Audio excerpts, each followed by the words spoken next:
nangako, proteksyonan tayo, ididepensa tayo, yun. Sila mismo nandito, nagpapagamit. So, ano mangyari sa Pilipinas? This is ground zero. They are planning at 1 o'clock to have a full force buo. So, iti-take over nila. Pues, General Torre, makinig ka. To take over mo to? Ano akala niyo sa amin? Mabait kami. Tinuruan kami na hindi kami lalaban. Pero huwag kang mag-abuso. Nag-abuso ka na nga eh. Pero kami yung nagpasensya. Kami yung nag-maximum tolerance sa inyo. Kaya kung masama kami habang natutulog yung mga pulis, kunti na lang mauubos yan. Kung masama kami, wala kaming Diyos at hindi kami tinuruan ni Pastor. Lahat ng mga natutulog dyan, naghubad ng sapatos, naghubad ng medyas, nakahilata. Ubos yan. Ubos na yan. Kami yung nag-maximum tolerance. Hinayaan namin kayo mag-invade sa lugar namin. Hinayaan namin kayo na, okay, matulog kayo dyan hanggat gusto nyo. Pero yung order mong kabaliwan, hello, ano ka, nananaginip, paalisin mo kami sa lugar namin, sige, subukan nyo. Subukan nyo. Subukan mo ha. Sige, mag-order ka. Full force, take over lahat ng building. Huhulihin mo ang sino mang kahadlang. Sino ka? Ha? Sino ka? Do you think we will just take it sitting down? Lahat ng illegal, ginawa mo na. And we will allow you to abuse us the more?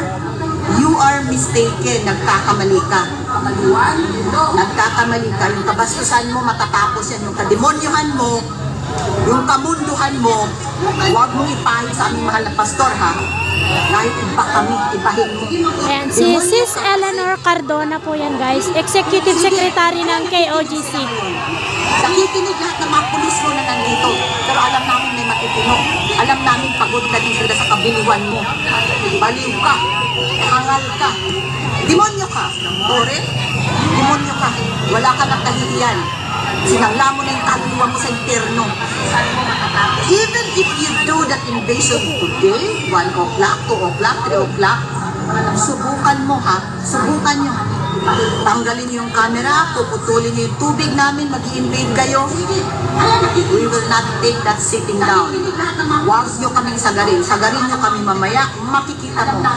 Even if we all die here in this ground, ang daming kingdom citizen, ang daming kingdom leaders, hindi matapos-tapos ang kaso nyo. Hindi matapos-tapos ang patong-patong milyon-milyong kaso. Kaya lahat ng mga pulis, nandito kay akala nyo kami lang nandito. You can kill us all. Okay? This is our birthright. This is our alam mo. This is our last stand. Kaya lahat na nakikinig dyan, sige, handa na kami. Magplano ka na magplano. Meron kaming Diyos sa langit. Hindi kami umaasa sa tulong ng tao. Yes, may gagawin din ng Ama. May intervention ng Ama. But our faith remains to the Almighty Father. That He promises He can deliver us. Our God is able to deliver us. Ang Ama sa langit, kaya niya kaming iligtas. But notice, tandaan mo ito. Namin mo ito. Iligtas man niya kami o hindi. Kung ipaubayan man niya kami, hindi kami magtiklukod. Hindi kami tiklok sa kasaluan. Hindi kami tiklok sa mga injustice. Hindi kami tiklok sa kasinungalingan. Kaya handaan mo yan. So mga bayan, lahat ng kingdom citizen, linggo ito. This is our day to worship the Almighty Father. But since we cannot do that, kasi yan, kinuha na nila illegally ang ating KOJC Cathedral. Illegal yan lahat. Sinukog na nila ang Holy City, ang New Jerusalem. Dalangin natin to, let us pray. Let us ask God, our Almighty Father, our Lord Jesus Christ, His appointed Son, for a miracle, and that the world will see that we are His sons and daughters. But no matter what we know, that our Almighty Father is in control. Sa lahat ng araw, sa lahat ng oras, amahan natin sa langit ang may control sa lahat. For us, sa lahat ng mga kapatiran, nandito ngayon sa ground zero, nandito ngayon sa battlefield, nandito sa combat zone, sa POJC, Central Compound. Huwag kayong magulumihanan. Sabi ng Ama, ayaw kabalaka. Huwag kayong malungkot. Huwag kayong magulumihanan. Dahil kasama ko ako, kasama niyo ako. Huwag kayong matakot dahil tutulungan niya tayo. For help comes from the Almighty Father. And whatever happens, we know that everything is already orchestrated by the Almighty Father. Lahat scripted lang. Salamat tayo. Nandito tayo sa side ng mabuti, sa side ng pagkatupanan, sa side ng justisya. Manindigan tayo mga kapatid. Ano man ang mangyari, manindigan tayo. At pagmalaki natin sa buong sanlibutan, tayo ang finish product ng ating pinakamahal na pastor. Ang mensahe niya na itinuro niya sa atin, paninindigan natin ito. For all the blessings that the Father has given us, sa lahat ng mga pagpapalang spiritual, sa tuntunan na kaligtasan, kung nagpapala tayo masyado mga kapatid, ang lakat ng kalakasan, hindi atin ito. Ang kalakasan na ito galing sa ating dakilang Ama sa pamamagitan natin mga pastor. Hindi man natin siya kasama ngayon physically, gumagabay siya ang spirito niya, ang diwa niya at ang buhay niya, ang salita niya ay nasa bawat isa sa atin. So naninigan tayo, patuloy tayong manalangin, patuloy tayong magpasalamat sa dakilang Ama, at pagkatapos itong lahat walang ibang malulwalhati. Ang dakilang Ama lang, ang Father of Jesus Christ, sa pamamagitan natin pinakamamang pastor, this is what we do for this glorification era, that the people will see and they glorify the Father in heaven because they see our good works, so be it. We thank the Father, so whatever happens, we will always praise the Almighty Father. Dahil ang buhay na binigay niya, katulad ng sinabi ni Job, the Lord give it, the Lord take it away. Praise ye the Lord. So, ang buhay nito, na nagtanong sa ating ng dakilang Ama, siya ang nagbigay sa ilang buha. Purihin ang dakilang Ama. Ulit, sa pinag for us to live is Christ and to die is gain. So, I give all the glory.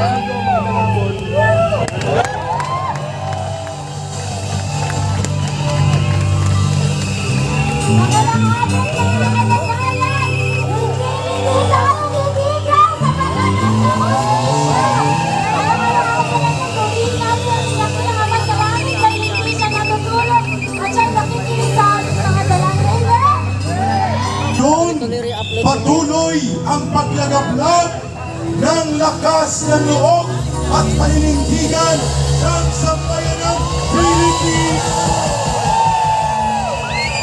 Ang tao, ang bayan, hindi magagabi. Ang tao, ang bayan, hindi magagabi. Ang tao, ang bayan, hindi magagabi. Ang tao, ang bayan, hindi magagabi. The people united will never be defeated. The people united will never be defeated. The people united will never be defeated. Kamusta na kayo mga kababayan? Pagod na ba kayo? Handa na ba kayo? Mag-alay ng buhay para sa bayan? Diyos at bayan ang ating sanlibutan. Diyos at bayan ang ating sanlibutan. Diyos at bayan ang ating sanlibutan. Diyos at bayan ang ating sanlibutan. Yun. Ayun ka, Eric. Tatanungin natin sila. Ramdam niyo na ba ang sobra-sobrang pang-aabuso ng gobyerno? Papayag ba kayong abusuin tayo? At sabi nila, Brother Franco, mga kababayan, idideklara daw niya ang martial law. Anong sagot natin? People power! People power! People power! People power! People power! Ulitin natin! Ulitin natin! Mula kagabi, i-memorize natin ito dahil tinatakot nila ang taong bayan na ang ginagawa na panglapastangan at pang-aabuso sa mga kapatid nating Pilipino sa Davao City sa loob ng Kingdom of Jesus Christ ay gagawin nila sa buong bansa, hindi lamang sa Davao at Mindanao. Ito ang kanilang pangtakot at ito ang sagot natin. Narinig nyo, ibababa ang martial law. I-ano, mag people power kami. Narinig nyo, ibababa ang martial law. Di ano, pag people power kami. Mga kababayan, para sa ating formal na panimula sa ating peace rally ngayong gabi, pangunahan po ni Brother Oliver para sa pag-aari ng ating mga tala.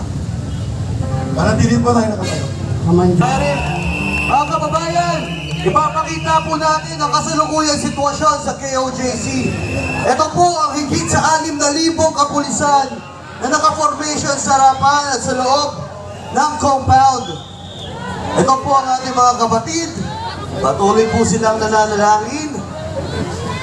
Ganito po kadami ang baliw na desisyon ng presidenteng bangag sa kapangyarihan, lasing na lasing sa kanyang temporaryong kapangyarihan na mag-deploy ng halos 6,000 mga pulis laban sa mga sibilyan na religious workers, church workers, mga ministry, and mga missionary, kabataan, kababaihan, walang armas. Tingnan nyo, kinuha niya ang mga pulis at ginawang berdugo sa Davao. Mabuti sana kung ang deployment nila ay laban sa mga terorista kagaya ng CBB, NPA, NDF at mga Abu Sayyaf. Ito ay mga kapwa natin Pilipino, mga sibilyan. Una sa lahat, bago pa sila maging miyembro o anuman ang kanilang ugnayan sa Kingdom of Jesus Christ at kay Pastor Kibuloy, hindi po sila ang may warrant of arrest. Pangalawa, sila ay mga Pilipino na dapat pinapangalagaan ng gobyerno. Pero kita nyo kung sino ang umaatake sa kanila. Bakit ganito kadami? Kasi ang utos ni Marcos Bangag sa mga pulis ay i-take over ang buong compound ng Kingdom of Jesus Christ at ito ay illegal at kriminal na utos. Kita nyo, mapapahiya sila dyan kasi wala dyan si Pastor Kibuloy o sino pa man sa hinahanap nila sa warrant of arrest. At kapag hindi po ito makontrol at kaladkarin nila, bugbukin, sisipain, gagapusin at aaristuhin itong mga kapatid at kababayan ng mga Pilipino sa KOJC, pwedeng lumala ang sitwasyon na ito. At kung sakali man, huwag sanang mangyari na dumanak ang dugo sa loob ng KOJC, ang udugo ay aagos kay Marcos at sa kanya mga birtugong pulis. Impormasyon lang po. Ang balak po ngayon ng kapulisan ay putulan ng tubig, kuryente at pwersahang paalisin ang mga pamilya na nasa loob ng KOJC compound. Papalayasin po nila ang ating mga magulang, ang mga bata. May mga bagong panganak pa. Meron tayong mga lola na walang kalaban-laban. So, pinaplano ni Torre ay pwersahang pagpapalayas. Sa oras na meron ni isa na manlaban, ay gagamit na po sila ng dahas at pupusahan na po. Wala pong edad na pipiliin. Bata o matanda, wala po silang pipiliin. Lahat ng gagamit ng cellphones, kukunin at hindi nila ipapakita ang kanilang karasan dahil ngayon pa lang ay pinagsabihan na po ang bawat manggagawa na walang maglalabas ng cellphone dahil ang kanilang gagawin ay marahas. Sa buong kasaysayan ng daigdig, kahit sa panahon ng digmaan, sa ikalawang pandaigdigang digmaan, ang pinakamababangis na hukbo na Nazi German ni Hitler, kailanman hindi lumusob sa mga simbahan at inagaw ang mga reliyoso at sambahan ng mga tao kahit na yon ay may digmaan. Kung hindi baliw itong si Bongbong Marcos Jr., wala tayo sa digmaan. Sibilyan ito, inaagaw, dinadahas, sinasaktan at utos kriminal po ito. Kung mayroong dapat agawin ay yun ang Malacanang sapagkat pinupugaran ng demonyo. Hindi siya presidente kung ganito ang kanyang ginagawa sa mga sibilyan at kapwa nating Pilipino. Habang binabantayan natin ang kaganapan, doon mapalad tayo na may abogado na pwedeng manindigan at siya din ay boses ng malinaw na pagsusulong ng mabuting pamamahala at hindi bangag na pamumuno kagaya ng ginagawa ni Marcos Jr. Palakpakan natin sa unang bahagi ang mensahe ng pagpapahayag ni Atty. Glenn Chong.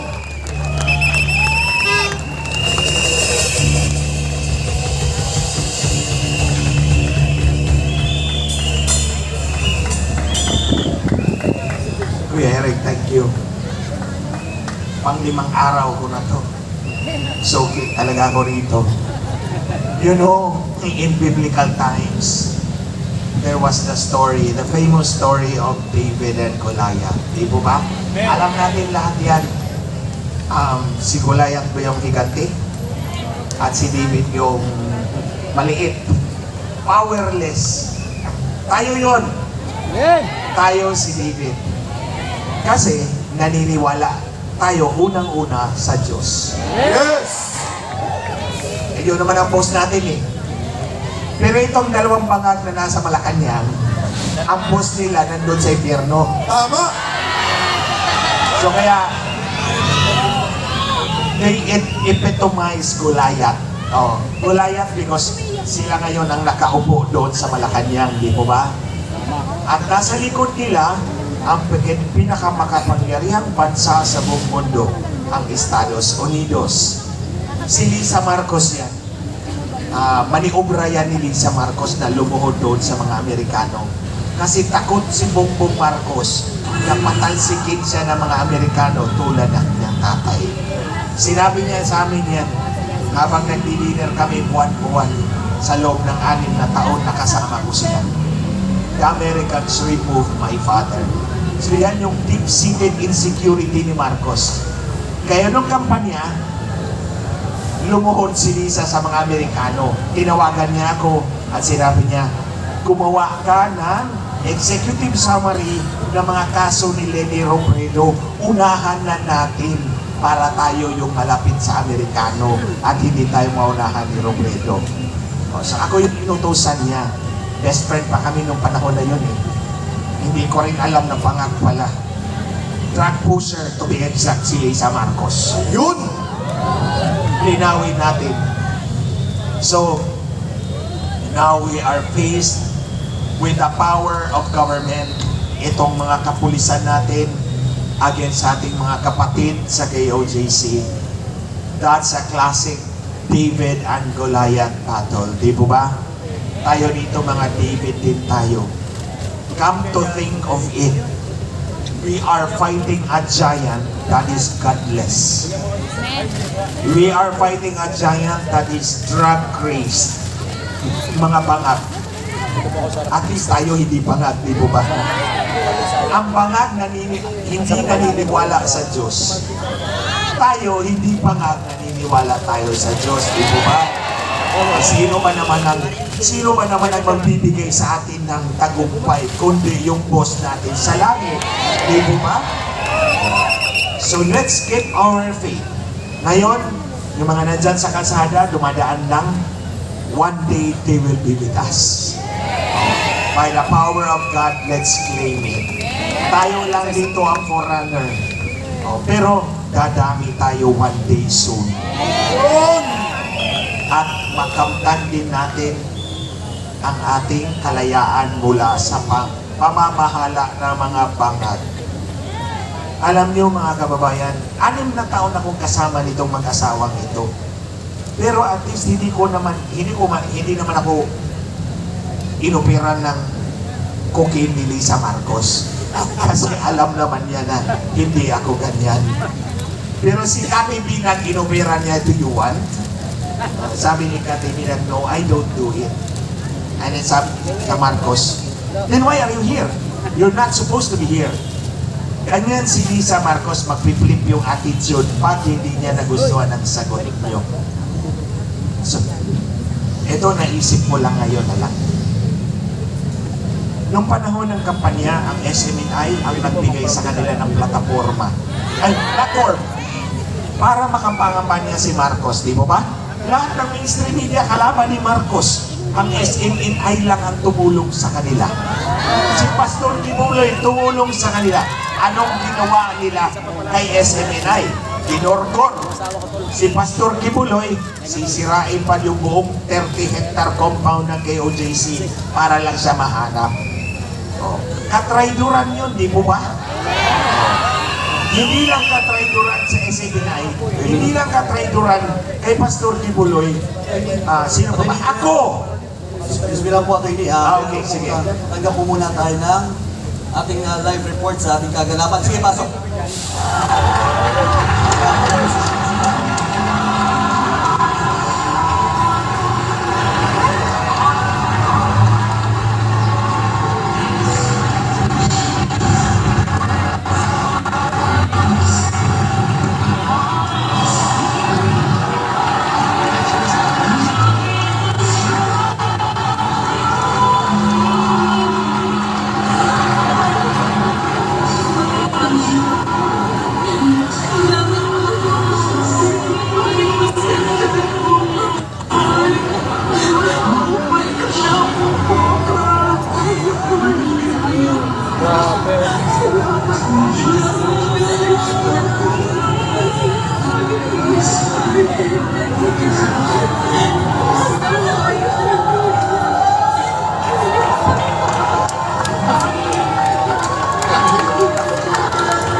Ayan guys, ang daming mga pulis ang nakapalibot na at nasa loob mismo ng KOJC Religious Compound. 3,000 policemen inside the KOJC compound. Grabe.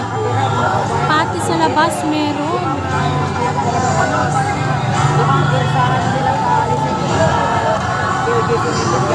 Ngayong September 8, 16 days na po na nandun ang mga pulis na ito.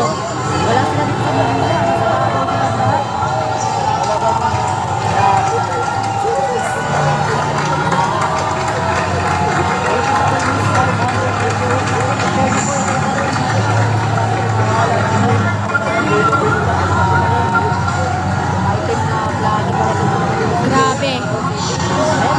Isang missionary ang namatay at meron ding mga nasugatan. Pero ang sabi ng ating presidente, no human rights violation. 16 days. 16 days na ito guys. Pero walang ginagawa ang Pangulo. Now we Filipino people call rise for VP Sara Duterte to lead amid political crisis. Hanggang panalangin na lamang po ang mga Pilipino para po sa ikabubuti ng bansa.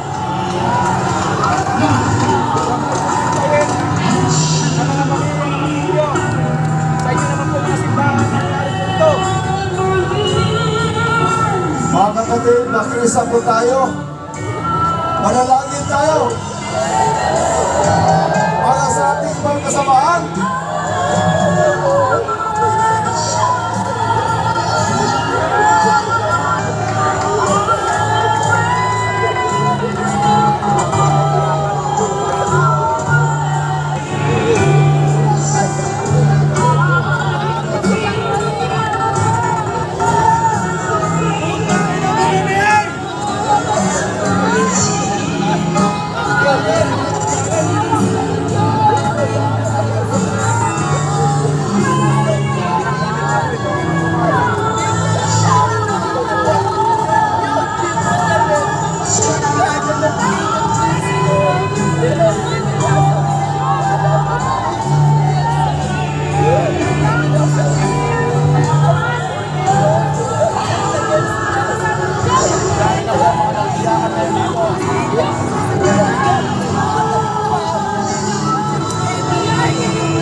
Hallelujah!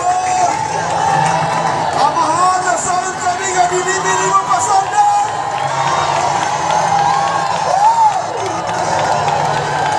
Ikaw ang Diyos na magkalakaw sa talan!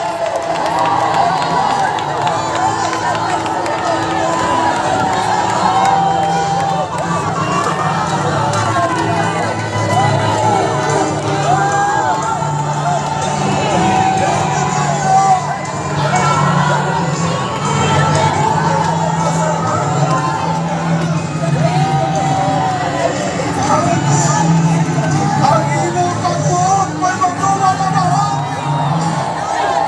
Hallelujah!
Ang pagtangis sana ay umalis na ang Philippine National Police sa ating pong mahal na compound.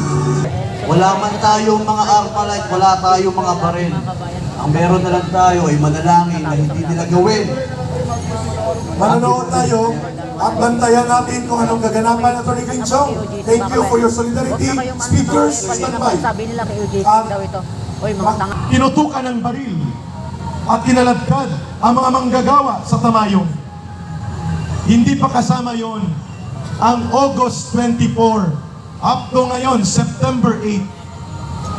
Ang layunin na ni Marcos dito at ng Estados Unidos na siyang gumagastos, nagpapaandar at nagdidirihi sa buong malawakang pagkilos na ito ng gobyerno against kay Pastor Kibuloy at sa Kingdom of Jesus Christ. Ang interes nila ay sakupin, agawin ang Kingdom of Jesus Christ, partikular ang property sa Davao City.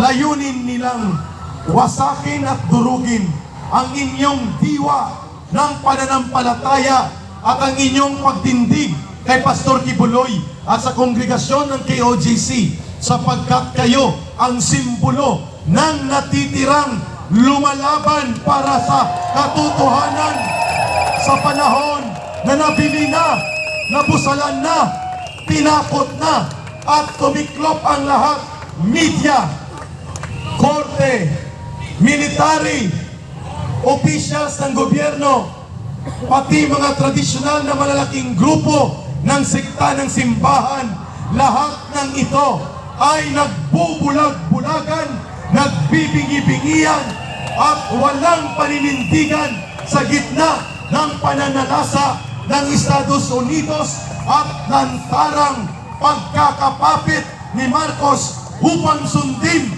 ang gusto ng Amerika na kuhanin si Pastor Kibuloy, wasakin ang Kingdom of Jesus Christ at durugin ang forma ng anupamang natitirang political opposition na basically nakabase sa Davao. ang puwersa at influence ng mga Duterte sa Davao at Mindanao. Yun po ang dahilan kung bakit nakapokus ang libu-libong puwersa ng mga pulis, samantalang ang may pinatay na daan-daan na mga terorista, sila Marwan na ng bomba sa Bali, Indonesia, at maraming pinatay ay hindi umabot sa 2,000 ang pulis na ginamit nila sa Mamasapano. Mga terorista yun, at yun ay talagang pumapatay at namamatay kung kinakailangan sila ay mag-suicide. Pero ito, mga sibilyan, kabataan, kababaihan ng karamihan, mga relihiyosong tao, simbahan po ito, hindi ito digmaan. Wala po tayo sa panahon ng digmaan. Pero ang gobyernong ito sa utos ng Amerika ay kanyang dinadahas at ginagahasa ng lantaran ang mga kalayaan at karapatan ng ating mga kapatid at kapwa Pilipino. Hindi rin tayo pwedeng lumaban ng armas at puwersa laban sa kanila sapagkat yun ang gusto nilang gawin na magdeklara ng martial law sa Davao, sa buong Mindanao at sa buong Pilipinas.